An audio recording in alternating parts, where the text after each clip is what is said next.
ठीक है, अहमदनगर की गलियों में घूमा मैं, बड़ा अच्छा लगा। अहमद शाह बादशाह जिन्होंने वजू बिना आसमान नहीं देखा। ये देखो शैतान डिस्टर्ब कर रहा है, उनका नाम लेते ही। बंद करो इसको। मैं सिर्फ यहां पे इसलिए हूं कि आसिफ सुल्तान, डॉक्टर इमरान, सैयद सरफराज, उनकी बहन शबनम, ये सब पढ़े लिखे डॉक्टर।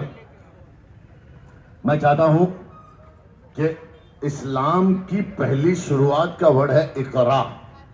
इकरा का मतलब होता है पढ़ना। अगर पढ़ोगे लिखोगे नहीं तो सिस्टम में कैसे बैठोगे, लड़ाई कैसे करोगे। जिस कौम की पहली शुरुआत इकरा लफ्ज से हुई है, उस कौम में सबसे ज्यादा जाहिल भरे हुए हैं। क्यों? क्योंकि पढ़ाई नहीं करते, कुरान शरीफ को तर्जुमे के साथ नहीं पढ़ते, पढ़ाई नहीं करते, अपने बच्चों को नहीं पढ़ाते। जब तक अपने बच्चों को टीचर, डॉक्टर, इंजीनियर नहीं बनाओगे, सिस्टम में नहीं बिठाओगे, कुछ भी नहीं होगा। फिर इस तरह से रोते रहोगे, हमारे साथ ये हो रहा है, हमारे साथ वो हो रहा है, तुम्हारे साथ ये हो रहा है। देखो, विकास करना है हमारी कौम का, दूसरे लोगों का रब्बुल आलमीन है, रब्बुल मुस्लिमीन नहीं है। अल्लाह सबका है, हमको सबकी मदद करनी है। तो ऐसे पढ़े लिखे लोग अगर सिस्टम में बैठेंगे, डॉक्टर इमरान के अस्पताल में इलाज चलता है, मुझे पता चला, कभी भी कोई आया तो उनका इलाज करवाते हैं। आसिफ सुल्तान इंजीनियर है, इनकी वाइफ भी डॉक्टर है। तो अगर पढ़े लिखे लोग सिस्टम में बैठे तो फिर वो हमारी कौम की भी मदद कर पाएंगे, दूसरी कौम की भी मदद कर पाएंगे। आयशा सैयद जो केमिस्ट, मतलब उसमें इतनी पढ़ाई लगती है, तो जब वो पढ़ी लिखी है तो बात भी कर पाएगी और काम भी कर पाएगी। क्योंकि शब्दों में उलझा दिया जाता है हम मुसलमानों को, है ना, शब्दों में उलझा दिया जाता है। जब हम शब्दों में उलझ जाते हैं तो हमें पता नहीं है कि अगर किसी को उठा के जेल में डाल दिया तो उसको छुड़ाना कैसे है, क्योंकि पढ़े लिखे नहीं है। अगर पढ़े लिखे होंगे तो कोई भी पर्चा आएगा तो पढ़ेंगे, तो साइन करेंगे। इसलिए पढ़ना जरूरी है और पढ़े लिखों को आगे बढ़ाना जरूरी है। हमारे नबी और साहबों ने भी यही किया है। तो मैं यही कहूंगा कि अहमदनगर में कुछ लोग ऐसा कर रहे हैं जैसे, मतलब वो क्या नाम है उनका, नाम ही लूंगा उनका मैं, हंगराम सिंह, क्या नाम है, अच्छा टंगराम सिंह, वो हमको लांडिया लांडिया करते हैं। अरे हंगराम सिंह जी, आपके लिए एक मैसेज छोड़ा हूं, ले लेना बाद में। यहाँ पे तो मेरी माँ बहनें हैं, मैं बड़ी इज्जत करता हूं इनकी। बाकी आपको बोला जाएगा, जवाब दिया जाएगा अच्छे से।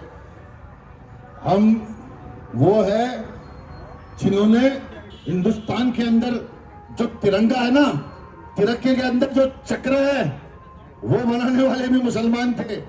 जिन्होंने हिंदुस्तान पे गाना लिखा ना, हमारा देश का सबसे पहले, वो अल्लामा इकबाल थे। जिन्होंने पहली मिसाइल बनाई और अपने बच्चों को, कौम को गिरवी रख दिया, वो टीपू सुल्तान थे। और जिन्होंने मिसाइल बना के अंग्रेजों को मिसाइल बनाना सिखाया, वो एपीजे कलाम थे। हम उनमें से हैं। हमें तुम किसी और से मत जोड़ो, हमें तुम इनसे जोड़ो। और ये पढ़े लिखे लोग यही हमारी कौम का नाम भी रोशन करेंगे, दूसरों के काम भी आएंगे, तुम्हारे भी काम आएंगे। फिर मत बोलना एजाज खान अहमदनगर नहीं आया था, बोला नहीं था, मैं तो कल चला जाऊंगा। तुम लोगों को यहां रहना है, सोच समझ के चुनना।